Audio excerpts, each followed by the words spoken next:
Do these plays really take the cake? My favorite playwright, Becca Brenstetter's The Cake. Will Southern religious cake maker bake cake for same-sex marriage for young girls she considers her daughter, which will win out, religion or friendship? These are sticky issues where everyone feels they are on the moral high ground and they are all misguided in their stances. Because of the fine acting, we are able to understand everyone's point of view, whether we believe it or not. This gets a wonderful happy face. Jan Ewing saw Southern Promises, and he has a large review on Facebook, but his tweet, the language and actors were violent and upsetting, actions, but they were honest. They discussed the issues of slavery openly. How encouraging to see such an honest discussion about such a politically loaded subject. He gave it a happy face. And more on our next show, which is going to be April 14th. These are two one-act monologues about fatherhood and existence. How does one cope and adjust to life-changing events are explored differently. First, we have Seawall, which is with Tom Sturridge, who is a very engaging performer, and I got a mixed face because he would like go on about something and then not conclude what it was. Even reading it, I have no idea what he did that was so cruel. And he talks about his family and getting married and having a kid and consequences. And then you have Nick Payne's A Life, which got a happy face minus, which again, Jake Gyllenhaal is a wonderful storyteller. And that he juxtaposes his father's heart attack with the birth of his child. It's confusing which hospital he's in now and then, but still it was much better than the first one. But so I already told you, mixed face and happy face minus. Go see the Jake one. That was more interesting.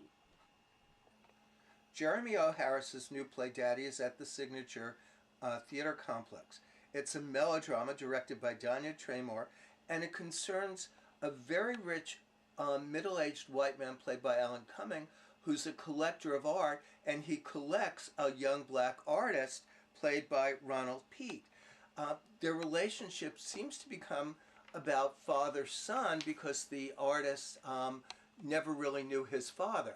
The mother then, played by Charlene Woodard, who's great, becomes involved, and she is suspicious of the older white man and seems to be in a struggle for the salvation and the soul of her son. What's interesting is not that her religion is against the boy's homosexuality, but against the choice of the man he's involved with. Wonderful swimming pool. I didn't like the third act so much, so I'm giving it happy face mix. 2 out of 3 acts, not bad. Tori Sampson's at Playwrights Horizons. If pretty hurts, ugly must be a motherfucker. Fairy tale indictment on the dangerous worship of beauty. This production and cast was as flawless as Akeem's beauty. Unexpected punchline at the end will punch you in the face. I gave this a happy face plus. Akeem is just perfect. And her 3 girlfriends, you know, they just can't stand her because she just gets everything she wants. She gets the boy, she gets everything because she's so beautiful. But her father is so worried about it. He keeps her like Rapunzel, locked in a tower, and doesn't like her to go out because he's so worried about, you know, what will happen because she's so beautiful. And it's just this wonderful, beautiful, everything about it is fantastic. Takes over the stage. Go see this. It's one of the best things I've seen. At Axis Theater Company, you could see Randy Sharp, who wrote and directed Strangers in the World. It concerns a 17th century American colony which has gone bad, and everybody is kind of traumatized and somewhat mad. They don't know which way to go. A young man arrives off of a ship, and he's more in need of help than they are in some ways. He needs water and food, but he suggests that the ship will come back and save them, but they don't know if he's telling the truth or if he's a Jonah. And then one of the leaders' wife comes back, and she had been away at the edge of the world, and nobody knows whether to follow her, to follow the leader, or to wait for the ship. It's hallucinatory, it has incredible stage images and sounds, but the script's a little weak, so I'm giving it a happy face minus. I love Axis Company. William J. Cataldi, who I wish was here because we disagree so strongly about Rahana Lou Mirza's hate fuck. He found the people, he says, we have people who like and dislike things about one another, which makes for excellent and challenging theater. Kavi Ladnir and Senthil Ramamurthy beautifully render emotional and philosophical dimension, but maintain a sophisticated aloofness. But I thought the dialogue was stilted, the performance is stiff, and many illogical moments. And best thing to me was Sarita Fellow's costumes. The affair made no sense, and I'd like to see the pair in a better play. He's a successful novelist who writes about Muslim terrorists, and she's a professor who teaches Muslim literature and won't have him on the curriculum because of, she wants him to write better plays about Muslim. Anyway, way more on Facebook. So he gives it a happy face, and I give an extremely unhappy face. Keen Company at Theater Row presents Surely Goodness and Mercy, written by Chisa Hutchinson, directed by Jesse D. Hill, and it concerns a very pious young boy who's raised by a kind of evil aunt after his mom died, and he goes to church and he befriends the lunch lady who sort of everybody else in school neglects, and she's very friendly with him. He also gets friendly with a sort of street tough young 12-year-old girl. He's also 12, and together they sort of have some adventures and learn about helping other people and how they could be helped too. I thought the themes were really good, but the writing needs a lot of tweaking, and it felt more like a movie in the way it kept cutting from all these short, choppy scenes. And like the best writing was the sermons, where we have it as voice off and see only the young boys' reactions. So I'm giving it mixed face plus maybe, or mixed face, and I think Eva agrees. Let me open this. And it could be a really good play with some more work. Just to be clear, Mark and I totally agree about Surely Goodness and Mercy, but the thing that bothered me the most was that guy did not look 12 years old at all. There's a lot of talented kids out there. Find someone who looks more like they're 12. But, anyway, so I give it a mixed face plus also. Now for a Jewish joke. Marnie Friedman and Phil Johnson's A Jewish Joke is about the Red Scare of the 50s, which threatens Bernie and his writing partner Morris on the brink of their first premiere. Will Bernie choose friendship over protecting his family? This is a one-person show, and Phil Johnson's performance is masterful. I mean, this was like, so he's about to embark on the Marx Brothers movie, Danny Kaye, a TV show. I mean, life is becoming good for them. He's finally going to be able to give his wife everything he wants. He's known Morris since they were 13. He thinks Morris is a better writer than he is. But they're on the Red Channel, and he's like, his father was so full of principles all the time, so this guy has none. And he's like, better dead than red, so he really hates communists. But here's the thing, what's he going to do? Is he going to protect his family? What's he going to do? And it tells everyone's point of view. Normally, if you name names, you're just immediately a snitch and horrible. But in this case, you can see his point of view. It was so well done. I love this. At Second Stage, you could see the musical Superhero, book by Josh Logan, directed by Jason Moore, with music and lyrics by Tom Kitt. It concerns a high school student, Simon, whose father died in an accident 2 years ago. He draws comics of a superhero, Sea Mariner. His mom is raising him and having a tough time of doing it. And then the boy notices a neighbor, played by Bryce Pinkham, who seems kind of strange, and he wonders if maybe he has super abilities. To me, this was an odd mixture of the very banal and the sort of whimsically comic, pretentiously superhero stuff that didn't work at all. But I liked the performers, especially Kate Baldwin and Bryce Pinkham. Yeah, of course, this is curmudgeoning. Mark is going to hate this, and I'm going to just love this to pieces. And I just want to give a shout. Bryce Pinkham is gorgeous man. He is appearing in this, and at the same time, he is rehearsing for Benny and June. He's playing the Johnny Depp character for Paper Mills Playhouse, so that's pretty amazing. I just found the projections were incredible. I thought the story was wonderful about this people trying to come to terms with loss, and there's something mystical and magical, and you don't know what's real and what's not real. I love this super so banal, much. like a song about laundry for two. I wish she would just shut up with that song and sing tea for two. Oh no! So I gave it mixed because I like the performers, but I think the show is really hopelessly mediocre. It never soars. I thought this was there was no neat happy endings. Not everyone can be saved. I mean, it's about coping with grief. I found this very powerful. It's a report on Now My Hand is Ready for My Heart, Intimate Histories by Nikki Paraiso. It's a story of an immigrant family. His family came from Philippines, and lots of his relatives were still in Manila, and his family kind of grew up in the same town with Marcos, which was an interesting detail. And the story starts with very poignant history of this ethnicity. And he tells us that how his mother was very, very interested in him becoming a musician. She bought a piano for him when he was age 5, sent him to a wonderful school, and he has a maestro. He taught him everything, and then he encountered all these people, great artists, Meredith Monk, Jeff Wise, and then he became Alan Stewart. He became the curator at La Mama. Okay, having said that, there were lots of projections also, but the best projections for me were his beautiful little house and his family's photographs. But you know, the distraction for me was the dancers. And otherwise I just wish that he was alone sitting on a stool, like Eva perhaps also felt the same way, and just told us this intimate life story of his, and he's a very wonderful performer. David Rossmer and Stephen Rosen's the other Josh Cohen. Nebuchadnezzar Schlub loses his job, can't find a girlfriend, and has his apartment robbed. All he has is a Neil Diamond CD, and not a very good one, and an empty porn video case.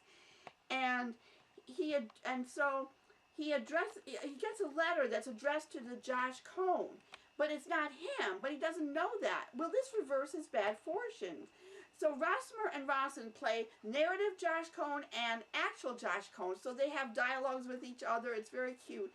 It's a very sweet, hopeful musical, great ensemble. The musicians put down their instruments and then become part of it, so it's not John Doyle-ish at all. And I saw this 7 years ago, and it's just as wonderful as when I first saw it, and really go to Westside Theater and see it. On our next show, April 13th, we'll have much more about Vilna, which is a sprawling play that tells the story of the demise of the once vibrant Jewish community of the Lithuanian city during World War II. It's very important information, but only dramatically exciting near the end. I gave it a mix, but Eva will have more to say, and we'll both talk on our next show again, April 13th. The Wonderful Fiasco Company is back doing Sondheim's Merrily We Roll Along at Laura Pell's Roundabout. It follows a friendship chronologically backwards through time, so from the end of their friendship to the beginning. These people's lives seem to hinge on Frank, and they can't seem to function without him. This has always been one of Sondheim's most problematic musicals, as the score is brilliant, but it just doesn't match up to George's first book. There'll be much more on our next show, April 13th, not the 14th, and I'll talk a lot about it, but more you can see on Facebook. I was at a press conference for Smart Blonde, written by Willie Holzman, directed by Peter Flynn, and I'm going to show you that right now. Basically, but first I'm going to tell you about this wonderful play. It's at 59 East 59th Street with Judy Holliday, played by Andrea Burns, and we go and we hear about her life, you know, with Comden and Green when they put a musical review together at the Vanguard, and how they first started, and how they were always criticizing about her weight, about her Uncle Joe, who was a communist, and that came to bite her later on during the McCarthy scare, as we all know about red channels. And I talked to all these people, and I'm going to show you that now. But really, it's a wonderful. You learn so much about Judy Holliday. I love Judy Holliday, so I'm giving this a major happy face, and here they are now. I was at the Smart Blonde press conference. Introduction, Peter Flynn, the director. The reviewers did It's All for Art's Sake. A scene with Ruth Gordon and Garson Kanin. A scene from Born Yesterday. She sings What'll I Do After Her Husband Leaves, and interviews. Smart Blonde is about the film and theater star Judy Holliday. It starts in a very true historic moment in her life. Right about 6 months before she passed, she went into a recording studio and she recorded the one album only that was all her lyrics, written to music by Jerry Mulligan, the world-class saxophone and jazz musician. And the two of them were seeing each other at the time, and he said, why don't we write together? And so our show launches in that wonderful moment when she goes in to record. In our show, she has trouble finding her voice. And so in an effort to relax her, one of her best friends, Bernie, who is her musical director, walks her through some of the most prominent and memorable moments of her life. And we get to see that as well. And so all of a sudden, the personnel of the recording studio, her musical director, the music copyist, the sound engineer, take on different persona from the rest of her life. Adolph Green, Betty Comden, Marilyn Monroe, Garson Kanin, Ruth Gordon, and help to restore her to her fullest self. So it's a really fun exploration of a woman who had lots of accomplishment, but what is lesser known about her is for every major accomplishment she had in her life, she had a major downfall. She was blacklisted. She was actually put upon by Daryl Zanuck. She was one of the first women, way before Me Too, who said no to a Hollywood executive, and because of that was thrown out of Hollywood. And then right at the peak of her second career, she was diagnosed with breast cancer, and then died very quickly after that. So every time this major woman, who was arguably the smartest woman in the room, she had an IQ of 172, creating a dumb blonde, right? It's one of the wonderful ironies about her.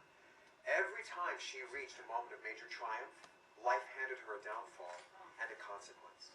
And our story explores that tenacity and that perseverance and that heart that was able to create humor as well as empowerment for herself throughout her life. For art's sake, it really is. We suffer a lot, an awful lot, for art's sake. Come in and see the latest in apparel. When Alice very nothing but a carol. For art's sake, the girls who pose in hardly any clothes. The happiest media press, the critics without the best. But whatever we do, we only do for art's sake. Great honor to meet you, Mr. Caden. Miss Gordon. You care for a pastrami sandwich? I lost my appetite around the time we lost our leading lady. Garson is being right, which is to say ironic, not the stale stuff on either side of the pastrami. We didn't lose our leading lady. She got stage fright. Did you know I played one of the lost boys in Peter Pan? Times critic said I was ever so gay. If we might talk for a moment about Born Yesterday. It's brilliant. You can use a little education yourself if you ask me. Who asked you? Nobody? So shut up. Can I talk? Play it, bud.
Andrea Burns. Oh, you get such a juicy part. You must love Judy Holliday. Juicy, big shoes to fill for sure, but she lived an incredible life and she was an incredible person, and so many of us love her knowing her work, but a lot of us don't even know so much about the incredible life she lived and a lot of the obstacles she had to overcome, so I'm looking forward to sharing that with the world. Was it ever grating to her that she had to play this dumb blonde when she knew she wasn't? Yes, I think it's something that she created that she was proud of, but then certainly being trapped in that was hard for her. I think she wanted to move on to do roles that were a little bit more full-bodied and acting roles that were more challenging, but due to a little trouble with McCarthyism, that became a problem. She had trouble getting cast, and when she was cast again, they just wanted her to do her special dumb blonde thing. So you most when you were reading up on Judy Holliday? I think the fact that she was actually from a family of Jewish socialist parents and had to grew up sort of reciting the names of the original Politburo was a part of her upbringing. She came from a very strong Jewish intellectual upbringing, which you just wouldn't think when you see her doing that blonde Gentile kind of character. I know, she's such a shiksa. Yes, she is. We are with. Hi, I'm Mark Latito. Hi, Andrea Bianchi. Hey, I'm Jonathan Spivey. And what parts are you all playing? Well, in the studio, I'm the sound engineer, but then I play two of the men that she married, Judy Holliday married in her life, and one of her close friends, Adolph Green, David Oppenheim, her first husband, Jerry Mulligan, jazz saxophonist, who's her second husband. I play the, who do I play? I forget. Oh, the guy, Max Gordon, where she started at the Village Vanguard, he was the owner-producer there. I play her uncle, who helped raise her and had tried to have a very strong influence on her education and political orientation. And who else? Oh, a judge, a senator in a blacklist hearing in the House Un-American Activities hearing. Keeping you busy. Yeah. No, we're all busy. Yeah, we're all busy. Go on to the. And your Ruth Gordon was so spot on. I love Ruth Gordon. I do too. Yeah, I've been watching. Like I just saw her in an old Columbo, and I was like, oh, it was on the other day. I was like, this is a good portent. She was fabulous. Yes, so I play Ruth Gordon. I play Marilyn Monroe. I play Ethel Barrymore. Oh, they're all so different. I know. It's so fun. And Betty Comden. You mentioned Adolph Green. That you, I did, yeah. I did, yes. I also play Judy's mother, and I play Judy's best friend and confidant, who was steady in her really the duration of her life. She met her at a young age, and she was right there with her until the end. Who else? Then various secretaries and ladies of the studio. I think that's about it. But I know there's like 9 parts in there, so yeah, they're keeping us busy. It's so fun because it's just. I like to think of the scenes. They move so quickly. I like to think of them as like little snapshots of her life, and it just is like, when you get a book of photos and just go. That's what the scenes feel like playing in them, and I think watching them in a great way. Peter's great about pacing, wouldn't you say? Absolutely. Yes.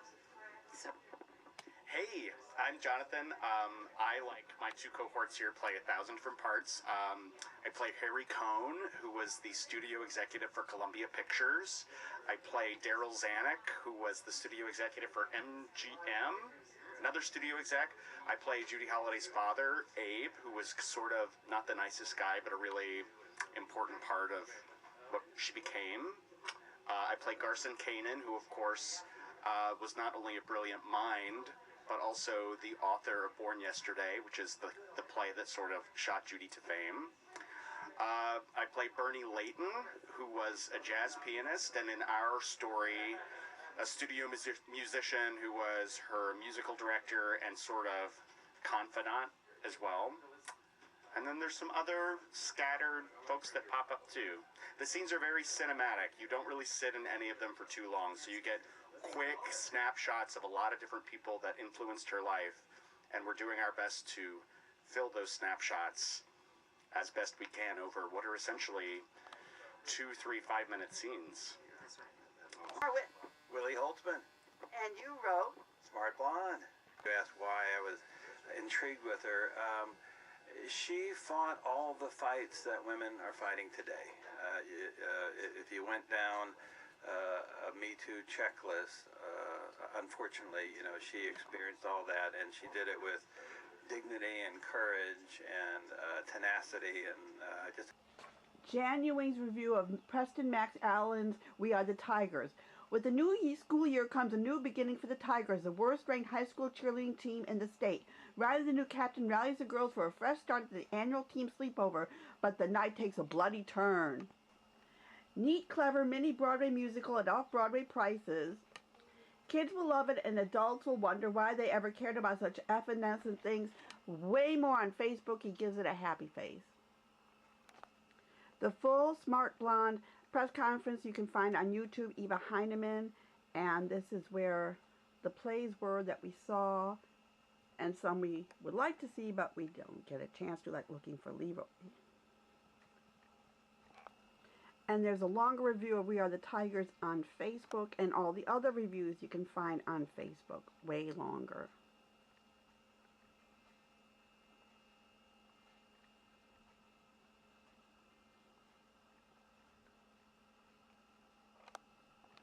Valerie David is in Articulate Theater's The Art of Protest.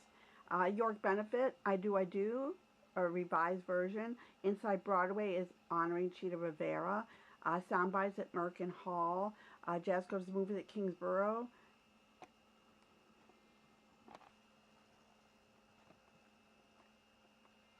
And at 54 Below, they're going to be doing Foxy April 9th. I'm so excited about that one. Also check out the Facebook page for reviews we haven't seen yet. Lyrics and Lyricists, don't forget, Sondheim Wordplay is going to be at 92nd Street Y.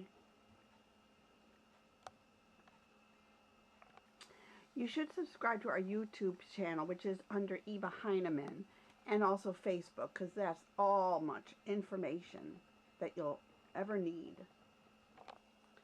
And speaking of information, pick up your Performing Arts Insider, because it's the cultural heartbeat of New York City. It says all the Broadway, off-Broadway, off-Broadway, special events, opera, everything going on is in that document. And Hattie Hathaway, also known as Brian Butterick, they're having a memorial for him. There's going to be a drag parade at Tompkins Square Park starting at 6:30. And then they're going to go to La Mama at 7 o'clock, and it should be really special because he was so special. These reviews closed on High Drama. Our next show is going to be April 13th. I so ran out of time.